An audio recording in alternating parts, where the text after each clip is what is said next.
जहांगीर खान के टाइम पे देखा जाए तो वहाँ पे बहुत सारे टॉप के प्लेयर्स हुआ करते थे पाकिस्तान के अंदर।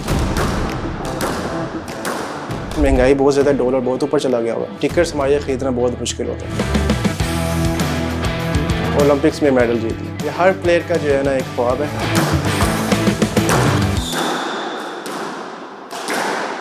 आसिम, स्क्वाश को 2028 लॉस एंजलिस ओलंपिक्स में शामिल किया, तो आपका क्या है उसमें गोल क्या है? क्योंकि you are 28 year old and it's a very good opportunity for you to play Olympics. बिल्कुल ऐसे ही है। इसका अमेरिका में शिफ्ट होने का, बेस होने का रीज़न यही भी है कि ओलंपिक आ रही है। हाँ, अमेरिका में है तो मुझे उस लेवल की ट्रेनिंग चाहिए, जितने भी टॉप के प्लेयर्स हैं तो वहाँ पे जाके जो है ना उससे हमें फ़ायदा होगा।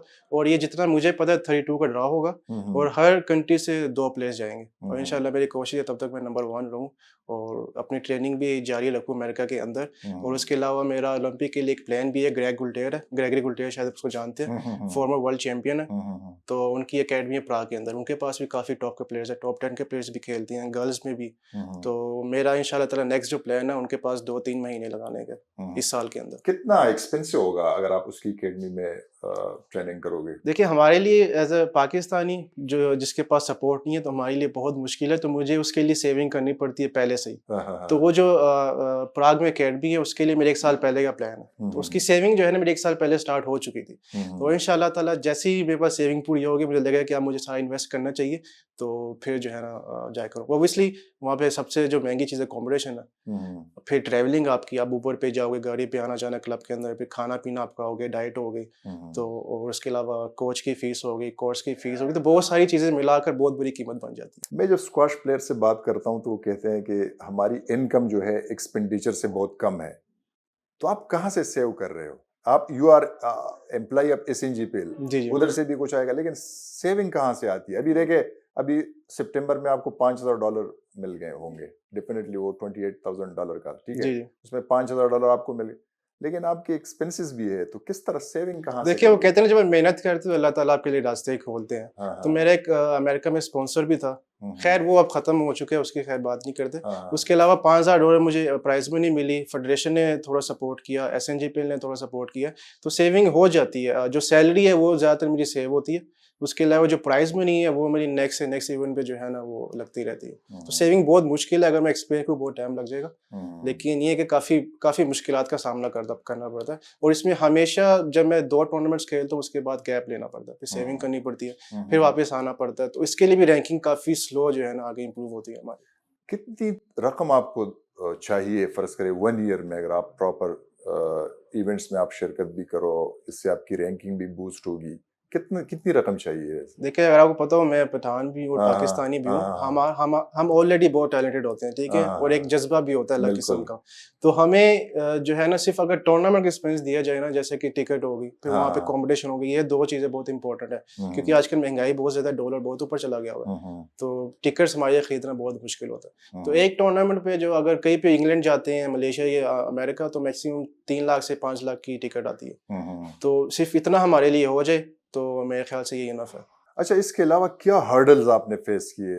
ये तो सपोर्ट है कि पैसा आ जाए, टिकट्स मिल जाए, टूर्नामेंट में आप शिरकत इंश्योर करें, बाकी क्या हर्डल्स है? इंफ्रास्ट्रक्चर के हवाले से पाकिस्तान में, कोचिंग के हवाले से भी है, definitely you will need a foreign coach as well, जिस तरह के आप बाहर एकेडमी ज्वाइन करना चाहते हो, तो ये जरा बता दें इसमें। ऑब्वियसली ये एक सबसे बड़ा रीज़न है, हमारे पास उस लेवल कोचेज़ नहीं है और दूसरा उस लेवल के प्लेयर्स नहीं है। अगर जहांगीर खान के टाइम पे देखा जाए तो वहाँ पे बहुत सारे टॉप के प्लेयर्स हुआ करते थे पाकिस्तान के अंदर, तो आपको बाहर जाने की ज़रूरत नहीं होती थी। आजकल क्योंकि हमारे पास टॉप पार्टनर्स ऑलरेडी थे। ऑलरेडी इधर थे, जो हाँ, टॉप पर ऑलरेडी टॉप 10 में, टॉप 5 में खेल रहे थे, आपके पाकिस्तानी मौजूद थे। और इसके अलावा वो जहांगीर जहाँ से वो भी बताते हैं कि इंग्लैंड भी जाते थे ट्रेनिंग करने के लिए उसके बावजूद। तो आजकल देखा जाए तो हमारे पास कोचिंग बिल्कुल लो लेवल है, कोचेज़ हमारे पास खास नहीं है उस लेवल के जिस लेवल की स्क्वाश हो चुकी है, बहुत चेंज हो चुकी है। और उसके अलावा जो सबसे बड़ी बात है, हमारे पास प्लेयर्स नहीं है खेलने के लिए। अगर मैं पाकिस्तान के अंदर हूँ तो मेरे पास पार्टनर्स नहीं है कि मैं अपने टूर्नामेंट के लिए आगे जो है ना बिल्कुल। तैयारी कर सकूँ, उस लेवल की ट्रेनिंग नहीं है। तो हमें, और कोर्ट्स भी अगर देखा जाए तो उस लेवल की फैसिलिटीज़ नहीं है। तो ये 3 कोर्ट्स फैसिलिटीज़ होगी, कोच और प्लेयर्स, ये बहुत जो है ना बड़ा आसिम, गैप। आप पेशावर से भी थोड़ा दूर हो, अगरचे आप KP के हो, लेकिन आप यहाँ लाहौर में खेलते हो। अगर पेशावर में होते तो 3-4 अच्छे प्लेयर्स एज पार्टनर्स आपको मिल सकते थे, जी, जी। जब वो ऑफ डेज में पाकिस्तान में होते हैं, ठीक है, आप भी इधर होते। क्या एक कोई एडवांटेज हो सकती थी उधर? देखिए उसमें अगर आपका गोल भरा है टॉप 20 में जाना, तो उसके लिए आपको टॉप 20 के या टॉप 30 के प्लेयर्स चाहिए। अगर पेशावर में भी देखा जाए, नासिर इकबाल है, नूर जमान है, तो उसके साथ मेरी गेम्स लगती रहती है। नूर जमान अमेरिका भी जाता है, मेरे साथ रुकता भी है, तो उनके साथ ट्रेनिंग होती रहती है। अगर हमारा गोल भरा है टॉप 20 में अगर जाना, तो उसके लिए हमें ऑब्वियसली जो है ना बाहर जाना पड़ेगा और टॉप 20 के प्लेयर के साथ मिल के ना उनके साथ ट्रेनिंग करनी पड़ेगी। और ये जितने भी बाहर के प्लेयर्स हैं ना, ये सब एक ग्रुप्स बनाकर आप देखिए, प्राग में ग्रुप बना हुआ है, मैंने आपको जैसे बताया ग्रेगरी गुलेर के पास, इंग्लैंड में ग्रुप बना हुआ है निक मैथ्यू के पास जो कि फॉर्मर वर्ल्ड चैंपियन है। उसके अलावा यूरोप में चले जाइए, वहाँ पे एक ग्रुप बना हुआ है। तो बहुत सारे जो है ना प्लेयर्स के ग्रुप बने होते हैं स्क्वाश के अंदर भी। तो जैसे ही टूर्नामेंट्स आते हो, 1 महीने से पहले सब मिलकर ट्रेनिंग स्टार्ट करते हैं उस टूर्नामेंट के लिए। और आपस में दोस्त भी होते हैं, गपशप भी होते हैं। जब कोर्ट के अंदर जाते हैं तो वो डर नहीं होता। तो ये बहुत बड़ा एक जो है ना गैप है हमारे यहाँ पे। अच्छा, हांगकांग में वर्ल्ड टीम स्क्वाश चैंपियनशिप लंबे अरसे के बाद पाकिस्तान की टीम ने पार्टिसिपेट किया। तकरीबन 7-8 साल बाद पाकिस्तान 13 पोजीशन पे फिनिश कर गई। आप जो है वर्ल्ड चैंपियन के खिलाफ भी खेले हो, ठीक है? कैसा लगा डियागो एलियास के खिलाफ आपने जो मैच खेला? देखिए, बिल्कुल ऐसी है, काफ़ी अच्छा लगा, एक अच्छा एक्सपीरियंस था। अंदाज़ा हुआ है कि उनके लेवल पे हमारे लेवल में कितना फ़र्क है, अभी बहुत ज़्यादा काम करना बाकी है। ख़ैर इतना क्लोज़ तो मैच नहीं हुआ था, लेकिन एक आइडिया आपको मिल जाता है कि अब आपने किस लेवल पे ट्रेनिंग करनी है। तो उसमें मेरे जितने भी मैचेज़ हैं टॉप 20, टॉप 10 के प्लेयर्स के साथ हुए थे। मेरे लिए काफ़ी अच्छा एक्सपीरियंस था, गेम इंप्रूव हुई है। तो ऐसे टूर्नामेंट्स हमें चाहिए। और लास्ट टाइम अगर देखा जाए तो पाकिस्तान जो है ना 23 रैंक पे आया था लास्ट, जो मेरे ख्याल से 10-12 साल बाद जो पार्टिसिपेट किया। तो हमारे लिए काफ़ी अच्छा एक्सपीरियंस था। हम ऑलमोस्ट टॉप 8 में जा चुके थे। जर्मनी से हमारे थे सिर्फ 1 पॉइंट से। तो वो मेरे ख्याल से लास्ट पॉइंट नहीं हारना चाहिए था जर्मनी से। नहीं, देखिए वो यही फ़र्क आया था ना कि एक्सपीरियंस का फ़र्क आया था, एक्सपोजर का फ़र्क आ जाता है। वहाँ पे जाके अगर देखा जाए, हमें आइडिया नहीं कि उस स्टेज पर जाके आपको पॉइंट और मैच ख़त्म कैसे करना।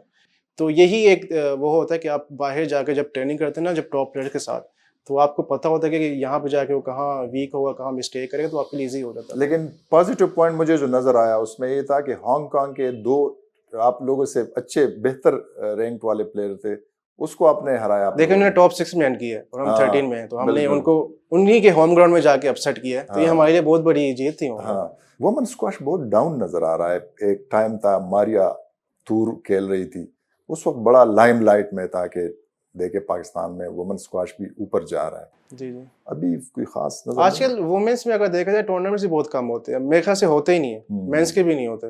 तो एक टूर्नामेंट्स एक अच्छी चीज़ होती है, जब आप टूर्नामेंट्स होते हैं, आप मीडिया आसपास होते हैं, न्यूज़ में आता है, तो उसमें काफ़ी अच्छे प्लेयर्स आते हैं। तो मेरे ख्याल से टूर्नामेंट्स काफ़ी ज़रूरी है, वो बिल्कुल भी नहीं होते।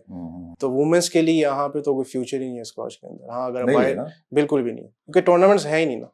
तो उस हिसाब से वुमेन्स भी ज़्यादा इतना इंटरेस्ट नहीं लेती स्क्वाश के अंदर। सही।